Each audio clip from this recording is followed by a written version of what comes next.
안녕하세요. 이장훈 노무사입니다. 반갑습니다. 자, 우리가 2020년 제29회 공인노무사 1차 시험이 끝났는데요. 그 1차 시험에 대해서 노동법 간단하게 총평 그리고 문제풀이를 진행하도록 하겠습니다. 일단 여러분들 그 공부를 하시려면요. 효율적이고 전략적으로 공부를 하셔야 됩니다. 특히 1차 과목의 경우에는 우리가 상대평가가 아니라 절대평가이기 때문에 전 과목 5개 과목을 우리가 평균해서 평균 60점만 맞으면 됩니다.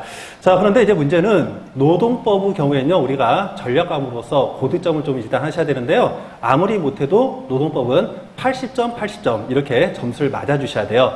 자, 그래서 우리가 출제 영역별로 문제가 어떻게 나왔는지 한번 보시면요. 노동법 1 같은 경우를 보시면 총론 파트에서 2개, 그리고 근로기준법 일반 이론에서 2개, 근로관계 전반에 관해서 2개, 취업규칙 1개, 임금, 그리고 근로시간이 각각 2개, 1개, 연차 휴가가 1개, 그리고 여성, 그리고 소년보호가 2개, 그리고 징계 파트에서 1개가 나왔고요. 그리고 해고에서 하나. 자, 그리고 기타 법령에서 10개가 나왔습니다. 노동법의 경우는 우리가 2차 위주로 공부를 하실 때 판례 중심으로 공부를 하게 돼요. 자, 그런데 1차에서는 판례보다는 법령 위주로 출제가 된다는 것이죠. 그래서 노원이 어려운 부분은 우리가 2차 시험에서 다루지 않은 기타 법령에서 각 10개 법령에서 1개씩 문제가 나오기 때문에 순수하게 2차 위주로만 공부를 하셨을 경우에는 1차에 있어가지고 좀 위험 요소가 있습니다. 자, 우리가 기타 법령에서 순서대로 일단 그 공부하시는 방향의 순서대로 맞추면은 기간제법, 그리고 파견법, 그리고 남녀고평법, 그리고 직업안정법, 최저임금법, 그리고 산업안전보건법, 근로자 퇴직급여 보장법, 그리고 임금채권보장법, 그리고 근로복지기본법, 외국인 고용법 이렇게 10개가 나오고요. 이 각각 10개에서 짜실한 문제들이 각각 하나씩이 다 나옵니다. 자, 그리고 이제 노트로 한번 보도록 할게요. 노트 영역, 출제 영역을 보시면은 노트는 노원보다는 좀 쉽죠. 그래서 기타 법령이 4개밖에 안 나옵니다. 영역을 보시면은 총론 파트에서 2문제가 나왔고요. 노동조합 파트에서 4개, 단체 교섭에서 4개, 그리고 단체 발에서 하나, 조정에서 4개, 그리고 쟁의행위에서 4개, 그리고 부당노동에서 2개, 기타 법령에서 이제 4개가 나왔는데요. 자, 기타 법령은 공무원 노조법, 교원 노조법, 근로자 노동위원회법, 그리고 이제 줄여서 근참법이라는데 근로자 참여 및 협력 증진에 관한 법률이 있습니다. 그래서 여기에서 각 4문제씩이 나왔습니다.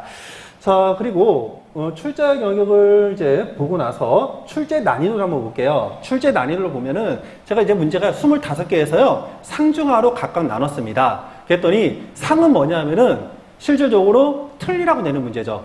틀리라고 내는 문제를 제가 이제 상으로 잡았는데요. 올해의 경우에는 어떤 문제든지 조금만 고민하면 다 맞출 수가 있었습니다. 그래서 상급에 속하는 문제는 하나도 없었어요. 자, 그리고 이제 중급의 문제는 실질적으로 여러분들이 좀 오락가락하는 부분들, 그리고 좀 놓치기 쉬운 부분들, 자, 이런 부분들을 제가 중급으로 했고요. 기타 단순 문제, 그래서 OX를 구하는 단순 문제들을 제가 이제 학급으로 잡았는데, 보시다시피 노동법 1의 경우에는 중급 문제가 제가 최대로 잡았는데 7개고요. 나머지 학급이 18개입니다. 우리가 기타 법령이 10개임을 감안하면요. 출제 난이도는 굉장히 무난했던 것으로 평가가 되고 있고요.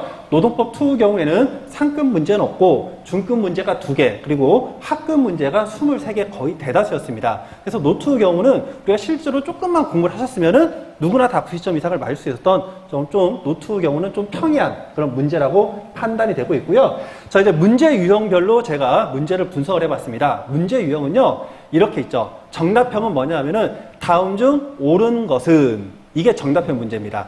자, 오답형은요, 다음 중 옳지 않은 것은. 그래서 5개 지문 중에서 오답 지문을 하나를 꼭 뽑는 거고요. 자, 그리고 그 선택형이 있는데요. 선택형은 이제 박스형 문제, 모듈형 문제입니다. 그래서 다음 중에 옳은 것을 모두 고르시오. 조합형 문제가 될 수도 있겠죠. 자, 그리고 이제 마지막으로 추리형, 사고형 문제가 있는데요. 이건 뭐냐면은 일종의 응용형 문제입니다. 그래서 우리가 앞에서 말했던 정답, 오답, 선택형, 그리고 뒤쪽에서 나오는 문제 근거로서 법령 문제라던가 판례 문제, 모든 것들은 그냥 단순한 거예요. 사고를 할 필요가 없어요.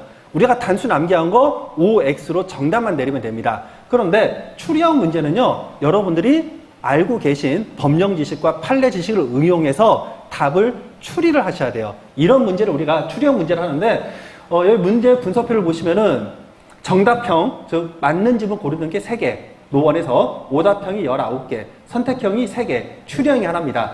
자, 문제가 난이도가 어려우려면요, 보통 선택형 문제나 추리형 문제가 많아지고 그리고 각 선택형 문제, 추리형 문제의 지문이 어려워야 돼요. 근데 여기서는 올해 시험은 선택형 추리형 문제의 어떤 문제 지문들이 다 쉬웠던 보편적인 문제였기 때문에 역시 시험 문제는 평이했던 것으로 평가가 되고 있고요. 노트 같은 경우에도 정답형이 3개, 오답형이 20개, 그리고 선택형이 2개, 추리형이 하나입니다.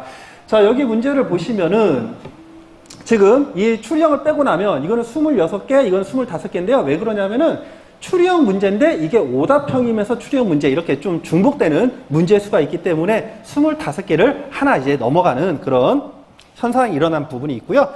자, 그 다음에 이제 마지막으로서 출제 근거를 한번 보겠습니다. 출제 근거는요, 제일 많이 나오는 게 법령이죠. 그래서 법령에서 노동법의 노원에서 19개, 그리고 순수 판례 문제입니다. 지문 5개 중에서 모두 다 판례로 구성된 게 한 문제. 조합형은 뭐냐 하면 법령하고 판례 지문하고 묶어놓은 걸 제가 이제 조합형이라고 했어요. 그래서 조합형이 4개, 그 다음에 일반 이론인데 이 일반 이론은 연역사 문제라던가 아니면 어떤 그 법리, 총론 부분 이런 부분이고요. 그래서 여기서 이제 한 문제가 나왔고요. 노2 경우에는 일반 이론이 하나, 그 다음에 법령이 20개, 그리고 판례가 하나, 조합형이 3개가 나왔습니다. 자, 그런데 이제 여러분들 이제 1차 공부 방법을 한번 넘어가 볼게요. 문제 유형을 보시면은 오답형이 압도적이죠. 자, 그러면 우리가 2차 공부를 하실 때는 판례 위주로서 여러분들이 논리를 잡으시고 판례를 암기하셔야 되는 거죠. 근데 1차로 가실 때는 어떻게 한다? 문제 분석 유형표를 보시면은 오답형이 19개, 그리고 20개잖아요. 거의 압도적이에요.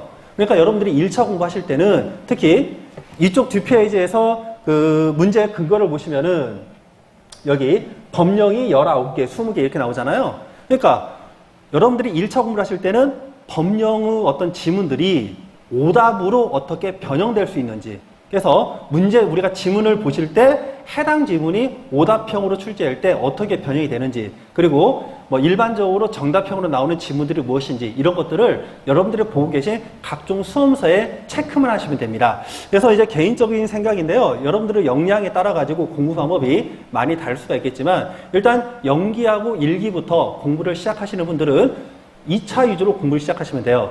저 경우에는 그 연기 일기 때는 전체적인 리걸 마인드, 즉 어떤 법적 마인드를 여러분들에게 주어주기 위해서 일단 기본적인 내용들을 다 여러분들에게 전달해 드립니다. 자, 그래서 일단 우리가 법령도 제가 차근차근 다 설명해 드리고요. 그 다음에 판례의 기본적인 내용들도 제가 여러분들 너무 부담되지 않는 선에서 연기 일기 때 다 언급을 해드리고 있습니다. 그래서 연기 일기 수업을 잘 들으시고, 그리고 2기 과정에서부터 이제 여러분들이 1차 시험 공부를 좀 하시게 되거든요. 그럴 때 여러분들이 기출문제라던가 아니면 핵심 요약서 등을 여러분들이 첨부를 하시면은 1차 노동법은 다 8점 이상씩을 맞을 것으로 보이고요. 만일에 공부를 조금 늦게 시작하셔서 노동법 연기 일기를 못 들으시고 이제 한 2월이나 3월부터 늦게 공부를 시작하신다. 자, 이러신 분들은요, 일단 실질적으로 공부를 2차 위주로 하시면 안 되고 1차 위주로 하시되, 우리가 노동법과 노2 같은 경우에는요, 여러분들이 기본적인 공부 마인드가 조금 계시다면은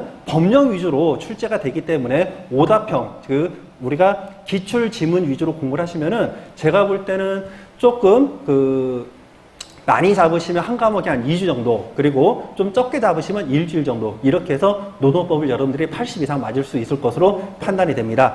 자, 그래서 여러분들이 혹시라도 공부를 하시겠다 마음을 먹으시면요, 더 이상 늦추지 마시고 바로 공부를 시작하시면 될 것 같습니다. 자, 그래서 이제 최종적으로 다시 한번 결론을 말씀드리면은 일단 노동법 1차 공부는요, 우리가 실질적으로 2차 공부와 병행을 하셔야 되는 거고, 1차 공부를 하시고 나서 1차 시험 끝나고 나서 2차 공부를 하시면 좀 그 방법은 좀 비효율적이다, 이렇게 말씀을 드리고, 2차 이론만 공부를 하셔도 1차는 어느 정도 공부하시면 충분히 합격을 하신다, 이렇게 말씀을 드리고 싶습니다.